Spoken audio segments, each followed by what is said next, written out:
What's going on, guys? It's me, Zach, bringing you guys another fantasy football video. In this one, I'm going to go over every single game this week outside of the Thursday night game, since I'm recording this on Friday night. Please do again if you guys want to, if you want these videos uploaded either Thursday morning or Wednesday morning. Do let me know just so that I know how you guys prefer these. I think that in general, I think it's best for me to be recording these after Friday because we get a lot of injury news on Friday, so I won't be able to give you guys the most up-to-date information. But I understand that means I have to cut out that Thursday night game, so if there are any questions, I guess, about Thursday night games, please do ask me wherever in any of the comments, the other videos. I'm still going to get back to you there. But if you guys would prefer this video to come out earlier in the week, I'm open to that as well. So just let me know, give me the feedback there. I do want to, again, thank you guys for all the support we've been getting. It's been really exciting to see how well this channel's been doing. We're really growing well. So super exciting. We're somewhere around 275 subscribers right now. So let's see if we can get 300 here. Really excited about just growing the channel and really appreciating all the support and having a lot of fun doing this for all of you guys. So with that, let's get into the first game. Starting off with the Vikings at Saints. This is going to be the London game, so it will be starting at 9:30 a.m. Eastern time. So especially those of you who are on the East or on the West Coast, like myself, it's going to be a really early morning for you guys. So you're going to want to make sure that you have your lineup set Saturday night and make sure you know as much as you can going into Sunday morning. I think we're going to know enough. I think Dalvin Cook is going to suit up in this one. So I think you're going to obviously start Dalvin Cook. If not, you got to start Madison as well, but I expect Dalvin Cook to be fully active. I think you can start Kirk Cousins in this one as well. He really looked good last week, and I think they're going to help get Justin Jefferson more involved this week, so obviously you're going to start Jefferson and Thielen here. I think you can start Alvin Kamara in this one. We're going to see Andy Dalton be the starter for the Saints this week, so that could mean a lot more checkdowns, and with Michael Thomas out this week, Chris Olave is a smash play for me. Outside of that, I don't think you're really starting anyone. Jarvis Landry is going to be questionable, so I don't think he's worth a start here. And at the tight end position, Irv Smith has been okay, but I'm not really in on that. And Jawan Johnson could be sort of a deeper flyer if Landry does sit. He is running a lot of routes for the Saints, and he is a converted wide receiver, so he could be a nice deep league flyer at the tight end position if you need one. Next game here is going to be the Seahawks at the Lions, and this one I think there's actually going to be quite a few points scored, so I think there's going to be quite a bit of fantasy value, even though we're seeing quite a few injuries in this one. We know already that Amon-Ra St. Brown and probably DeAndre Swift aren't going to play in this game, but I think that means that Jamal Williams is going to be a smash play, and I think that you can play both Josh Reynolds and DJ Chark. They're both low-end flex plays for me, but I think one of them at least is going to have a really good game, so if you want to take a shot at it, I do sort of lean Josh Reynolds in this one, but I think they're both decent plays. TJ Hawkinson's going to have a good week just sort of out of necessity. I think Jared Goff is going to be a nice play as well this week. The Seahawks defense is awful. The Lions have been putting up quite a few points. So I think Jared Goff is going to be usable here.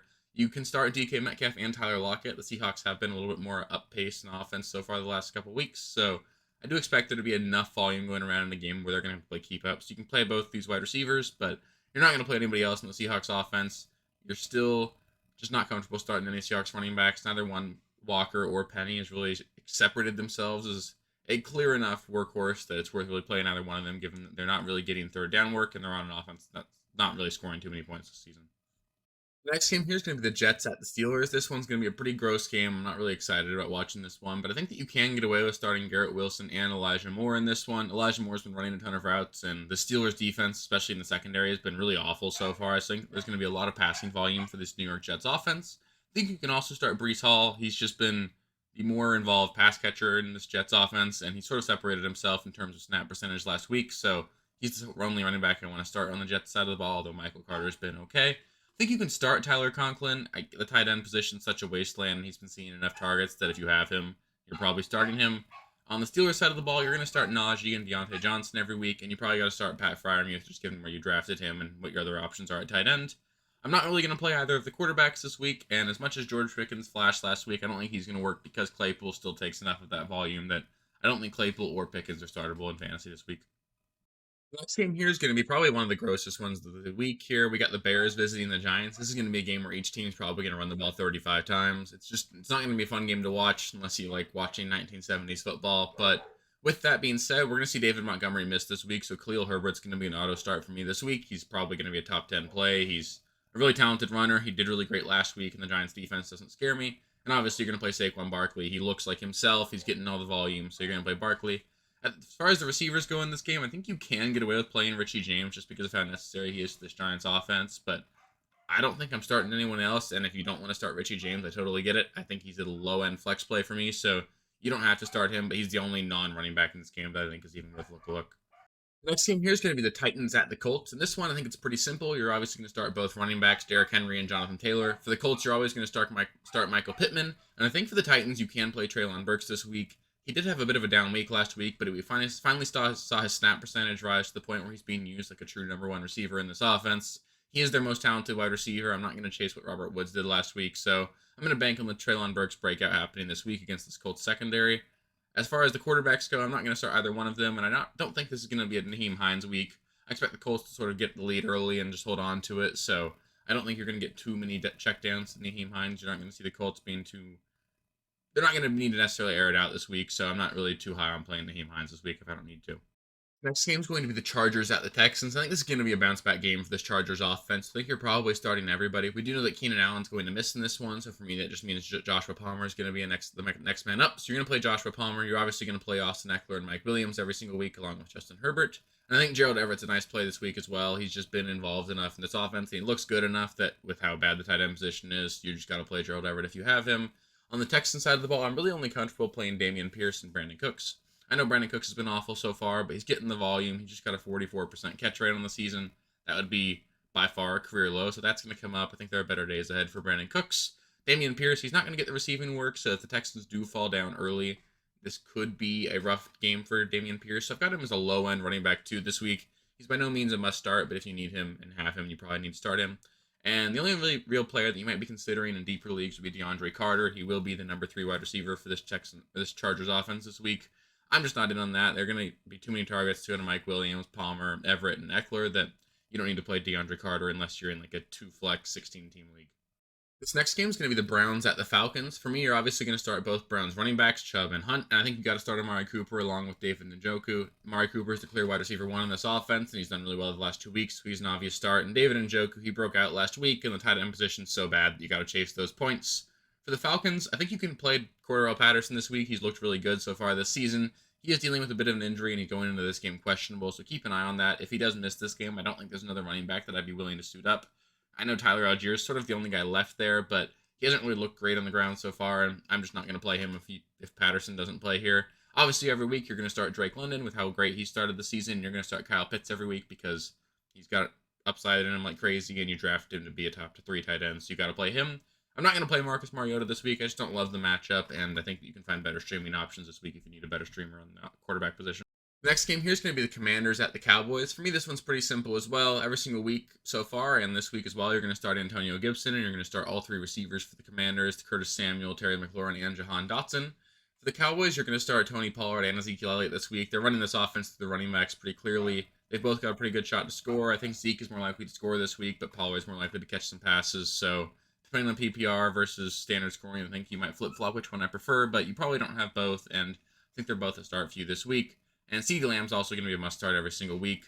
Michael Gallup will be back this week, but I'm not looking to start Michael Gallup this early. It's his first game back from a torn ACL, and they don't have Dak back, but I do like holding on to Michael Gallup going forward because I think he's going to have some good games down the stretch. I'm not going to play either quarterback in this game, and I'm not going to play any tight ends in this game. Dalton Schultz is going to be coming back from an injury, but he didn't look great in the 1 week that Cooper Rush started so far, so I don't like Dalton Schultz this week, and the Commanders have been using Logan Thomas, but just not enough that I think he's worth starting every single week, so I'll pass on all the tight ends in this game too. Next game here is going to be the Jaguars at the Eagles. For me, I think it's going to be pretty obvious here. Again, you're going to start Christian Kirk. He's just been so amazing that even though he might get shadowed by Slay this week, I think that you just got to play Christian Kirk the way he's been playing. You're obviously going to play James Robinson. He's just been so incredible. He's getting enough volume. He looks really good. You're going to play Robinson. You're going to play Travis Etienne as well. I think this could be a game where the Jaguars get down early. The Eagles have just looked so dominant that I think Etienne might get a lot more work in the passing game than we've seen to this point. And then with the Eagles, you're going to start every single player that's been going well so far. You're going to play Hurts, Sanders, both wide receivers and the tight end.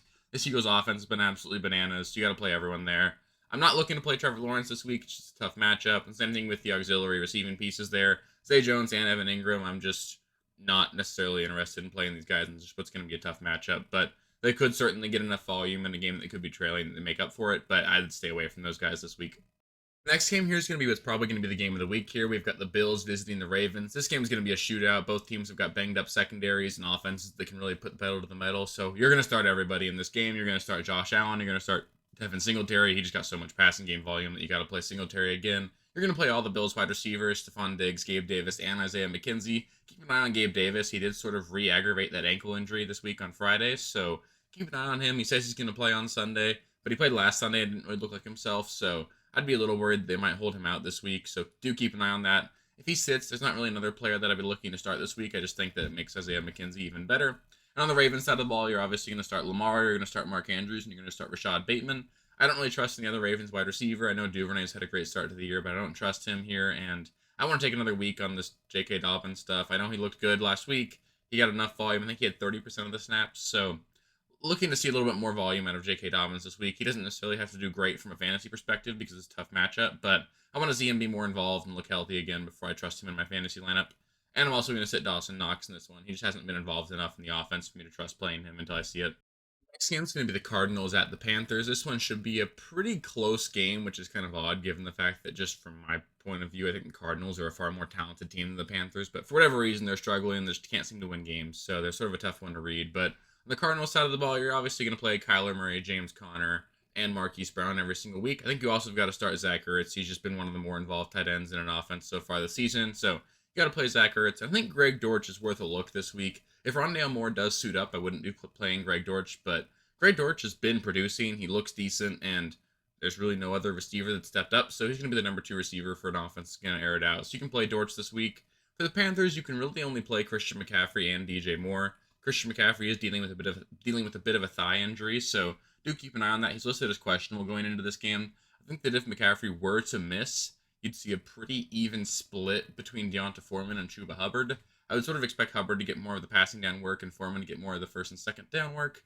I would lean Foreman because I think he'd get more total touches and have a better shot at a touchdown, but I don't love either one of those options, and they're sort of only deep league flex plays or desperation running back 2 plays if you need them. There's nobody else I'm really playing in this game. The Panthers just haven't been able to move the ball effectively. I'm not going to chase the Shenault or Robbie Anderson big plays. And on the Cardinals side of the ball, they don't have anyone else than what I named. So that's all for this one. This next game is going to be the Patriots at the Packers. This one's going to be a pretty low-scoring game just because the Patriots are going to be missing Mac Jones in this one. So I don't really trust any of the Patriots pass catchers. I think that does mean that you can play both Ramondre and Damian Harris because I think they're going to try and really slow the game down, run the ball as much as possible. And we know that the Packers have been pretty susceptible to plays on the ground. They let the Bears run all over them in a game where the Bears made it very clear that's all they wanted to do. So the Packers are going to have a tough time stopping the runs. The Patriots might be able to keep it competitive doing that. But for that reason, I'm not going to play any Patriot pass catchers. On the Packers side of the ball, I think you can start both running backs. They've been the focal points of this offense.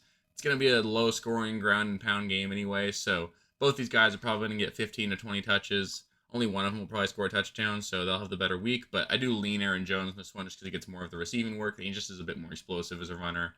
I think you can start Romeo Doubs in this one as well. Do keep an eye on whether or not Christian Watson suits up. If he does, that would lower my confidence in Doubs, but he's really the only receiver on the Packers that I trust.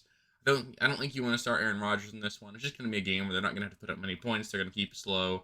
I don't want to play Aaron Rodgers in a game where they don't need to score. Allen Lazard, he's looked okay, but I think he's sort of just the number 2 wide receiver in this offense going forward. And Robert Tonyan, I think a good week is coming eventually, but this isn't going to be the week, I don't think, so I'd look to sit Tonyan again this week. The Sunday night game this week is going to be the Chiefs at the Buccaneers. It does look like this game is going to be played in Tampa Bay despite the hurricane, so really hope everything's okay there, but it does sound like they will be playing this game in Tampa. With this game, I think that you can really only start Patrick Mahomes, CEH, and Travis Kelce on the Chiefs side of the ball. I don't really trust any of the Chiefs wide receivers. There's none of them have really separated themselves. I think if you have to play one, it's going to be Juju just because he's been getting the most volume, but I don't trust any of them. I just don't know that any of them are going to be reliable enough that I want to put them in my lineups this week. On the Buccaneers side of the ball, you're obviously going to start Tom Brady every week. You're going to start Leonard Fournette every week. And you're going to start Mike Evans. I guess you're not going to start Tom Brady every week, but this is going to be a matchup where they got to score quite a bit. So you're going to start Brady in this one. You're going to start Fournette and Mike Evans. I don't want to start any of the Chiefs wide receivers that I touched on that. And I think they're going to have Julio or Godwin back. I don't think Godwin's going to be back this week, but I would expect Julio to suit up. And that's going to mean that Russell Gage is going to be a no play for me. I just don't think that I really trust any of these Buccaneers wide receivers outside of Mike Evans going forward. For the Monday night game, we've got the Rams at the 49ers. For me, I'm going to start Matthew Stafford, Cooper Kupp, and Tyler Higbee on the Rams side of the ball. Stafford's been doing all right so far this season. Kupp's been obviously what Kupp is, and Higbee's just getting enough volume that you got to play Higbee so far, given how poorly the tight end position is. For the Rams, you're going to play Jeff Wilson. He's the only running back that's getting volume. He's just going to get 20 touches, and that makes him a must-start in fantasy. You're going to start Deebo Samuel, of course, and you're going to start George Kittle. Like I said, the tight end position's a wasteland, so even though I'm not super high on Kittle going forward the rest of the season, you've got to play him every week. And Deebo Samuel's going to be a top 10 receiver by the end of the year, so you got to play Deebo. I'm not going to play any of these Rams running backs. This Niners defense is talented. They're still pretty much a split. I think that Cam Akers is going to eventually take over this backfield. Probably end up being more of like a 70-30 split, but we haven't seen that quite yet. I haven't seen anything special out of Akers either, so I don't want to play Akers or Henderson this week. I've got to sit Allen Robinson in this one. He just hasn't gotten more than 5 targets in a single game, so you're just banking on him getting a touchdown for him to pay off for you, and I don't want to play a receiver that I need a touchdown out of for him to be fantasy worthy, so not going to play on Robinson here, and Brandon Ayuk's not going to be a guy I look to start either. I think this could end up being sort of a sneaky, low-scoring game. There are 2 good defenses with offenses that are still figuring things out, so I don't want to play these secondary wide receivers and offenses that I don't expect to put up a ton of points. Thank you guys for watching. If you haven't already, please be sure to subscribe to the channel, like the video, check out these other videos here if you haven't. If you want more content, please feel free to follow me on Twitter at RealSteelFFB. I'll be more active on there as the season goes on. Thanks. Catch you later.